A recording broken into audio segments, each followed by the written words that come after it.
बच्चा party. Keep watching बच्चा party. Like, share and subscribe our channel बच्चा party. चचा बुद्धू को हुई फांसी। शांतिपुर में आधी रात के वक्त एक चोर घुस आया और उसने बहुत सारे घरों में से सोने चांदी के गहने चुराए और भाग गया। सुबह हुई तो शांतिपुर के दो आदमी अन्नू के दरवाजे पर आए। अन्नू बाहर निकला तो एक आदमी ने कहा, रात शांतिपुर के बहुत सारे घरों में चोरी हुई। दूसरा आदमी बीच में बोल उठा, और चोर बहुत सारे गहने चुरा कर भाग गया। ये सुनकर अन्नू ने कहा, मैं अभी रामू काका के घर जाता हूँ और उनके जादू आईने में चोर का चेहरा देखकर आप सबको बताता हूँ। ये सुनकर एक आदमी कहने लगा, उसकी जरूरत नहीं है। दूसरा आदमी बीच में बोल उठा, हमने चोर का चेहरा देख लिया है। ये सुनकर अन्नू कहने लगा, ये तो अच्छी बात है, फिर आपको मेरे घर नहीं बल्कि पुलिस के पास जाना चाहिए था। ये सुनकर एक आदमी कहने लगा, पुलिस के पास भी जाएंगे, लेकिन अभी हम चोर को लेने आए हैं। ये सुनकर अन्नू हैरान रह गया, क्या मतलब, क्या चोर मेरे घर में है? ये सुनकर वो आदमी कहने लगा, हाँ, चोर चोरी करने के बाद आपके घर में ही घुसा था। ये सुनकर अन्नू ने उनसे पूछा, मुझे चोर का नाम बताओ। चचा बुद्धू। ये सुनकर अन्नू जोर जोर से हंसने लगा, अरे चचा बुद्धू तो इतना बुज़दिल है कि अगर उससे बाथरूम भी जाना होगा तो वो मुझे साथ लेकर जाता है, और आप कह रहे हैं कि चचा बुद्धू ने आधी रात के वक्त लोगों के घरों में जाकर उन्हें लूट लिया। अगर तुम्हें हमारी बात का यकीन नहीं तो हमें चचा बुद्धू के कमरे में ले जाओ। ये सुनकर अन्नू उन्हें चचा बुद्धू के कमरे में ले गया, जहाँ वो सोते हुए खराटे ले रहा था। उन दोनों आदमियों ने कमरे की तलाशी ली तो उन्हें एक कोने में वो पोटली दिखाई दी। वो देखो पोटली, यकीनन इसमें चचा बुद्धू ने चोरीशुदा गहने छुपा रखे होंगे। ये देखकर अन्नू ने उस पोटली को खोला तो उसकी आंखें फटी की फटी रह गईं। हाँ, इसमें तो वाकई सोने चांदी के गहने रखे हुए हैं। ये सुनकर उनमें से एक आदमी ने चचा बुद्धू को आवाज लगाई, अबे चोर कहीं के, लोगों के गहने चुराकर खुद मजे से सो रहे हो। ये सुनकर चचा बुद्धू जाग गया और उसने कहा, ये तुम क्या कह रहे हो, मैंने कोई चोरी नहीं की। ये सुनकर एक आदमी ने पोटली की तरफ इशारा किया और कहा, ये पोटली हमें तुम्हारे कमरे से मिली है। इतना ज्यादा सोना चांदी देखकर चचा बुद्धू कहने लगा, अगर मुझे इस पोटली का पता होता तो मैं इसे लेकर यहाँ से भाग जाता और इसे बेचकर शादी कर लेता। चचा बुद्धू की बात में दम था, इसलिए अन्नू उन दोनों आदमियों के पास गया और कहने लगा, मुझे आप लोग आज रात की मोहलत दे दें, मैं सारी रात जाकर चचा बुद्धू की निगरानी करूंगा। अगर चचा बुद्धू चोर हुआ तो कल सुबह खुद उसे मैं आपके हवाले कर दूंगा।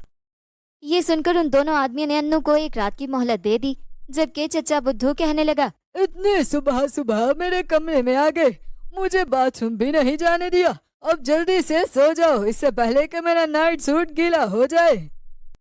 ये सुनकर वो दोनों आदमी चले गए, जबकि अन्नू अपने मन में सोचने लगा, इतना बुद्धू आदमी रात के अंधेरे में चोरी कैसे कर सकता है?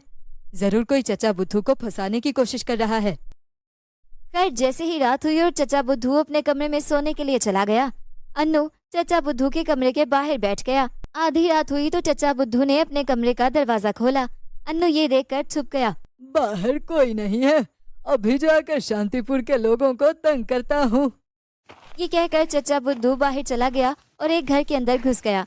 वहाँ एक पति पत्नी सो रहे थे। चचा बुद्धू ने उसकी पत्नी को देखा तो वो खुद से कहने लगा, इसकी पत्नी कितनी सुंदर है, मैं तो इसे ही चुरा लेता हूँ।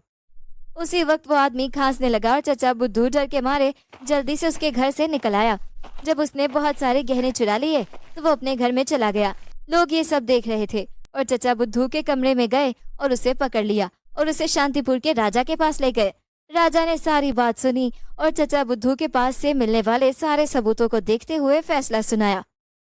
तमाम गवाहों और सबूतों को देखने के बाद मैं शांतिपुर का राजा चचा बुद्धू को फांसी की सजा सुनाता हूँ। उसे अभी काल कोठरी में कैद कर दिया जाए और ठीक 2 दिन बाद उसे फांसी दे दी जाएगी। ये सुनकर चचा बुद्धू कहने लगा, मैंने चोरी नहीं की, राजा साहब मैं बेगुनाह हूँ। मगर राजा के आदमियों ने उसे कैद कर दिया। अन्नू की फैमिली बहुत उदास थी क्योंकि उन्हें यकीन नहीं आ रहा था कि चचा बुद्धू जल्द मर जाएगा। अन्नू ने ये सब अपनी आंखों से देखा, मगर उसे ये सब सच नहीं लग रहा था, इसलिए वो रामू काका के घर गया ताकि जादू आईने के जरिए सब सच जान सके। मगर वहाँ जाकर उसे पता चला कि जादू आईना भी चोरी हो चुका था। ये देखकर अन्नू ने सुंदर परी को आवाज दी और वो फौरन उसकी मदद के लिए पहुँच गई। अन्नू ने उससे पूछा, मैं यहाँ चचा बुद्धू के बारे में सच जानने आया था, मगर यहाँ तो जादुई आईना ही चोरी हो चुका है। अब तो मुझे बताओ कि जादुई आईना किसने चुराया और क्या वाकई चचा बुद्धू चोर है। ये सुनकर परी ने जवाब दिया, अन्नू, मेरे पास इतनी शक्तियाँ नहीं हैं, लेकिन मैं ये तुम्हें बता सकती हूँ कि इस वक्त जादुई आईना कहाँ है। अगर तुम उसे हासिल कर लो तो तुम्हारे बाकी के सवालों के जवाब जादुई आईना दे देगा। ये सुनकर अन्नू ने कहा, ठीक है, तुम मुझे जादुई आईने के बारे में बता दो। ये सुनकर परी ने बताया, जादुई आईना इस वक्त नानी शैतानी के पास है और वो जंगल के अंदर रहती है। फिर परी ने उसे नानी शैतानी तक पहुंचने का सारा रास्ता बता दिया। नानी शैतानी तक पहुंचने का रास्ता मुश्किल जरूर था, मगर अन्नू अपनी बहादुरी की वजह से वहां तक पहुंच गया। अन्नू को देखकर नानी शैतानी जोर जोर से हंसने लगी और कहा, मैं नानी शैतानी करती हूँ अपनी मनमानी, हा हा हा। मुझे पता था तुम जरूर जादुई आईने की तलाश में आओगे। ये सुनकर अन्नू ने कहा, नहीं नहीं, मैं तो आपको ये जादुई लिपस्टिक देने आया हूँ।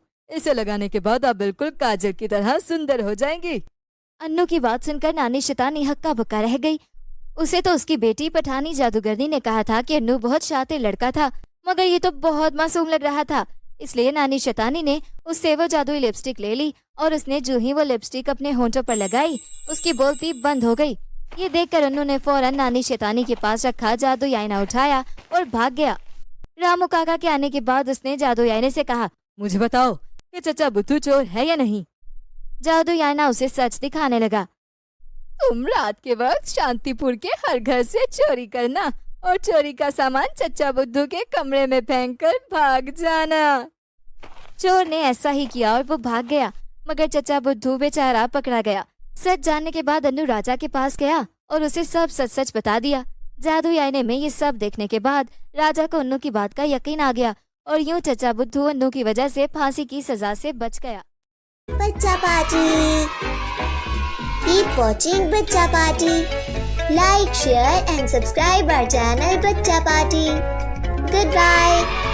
Thanks for watching.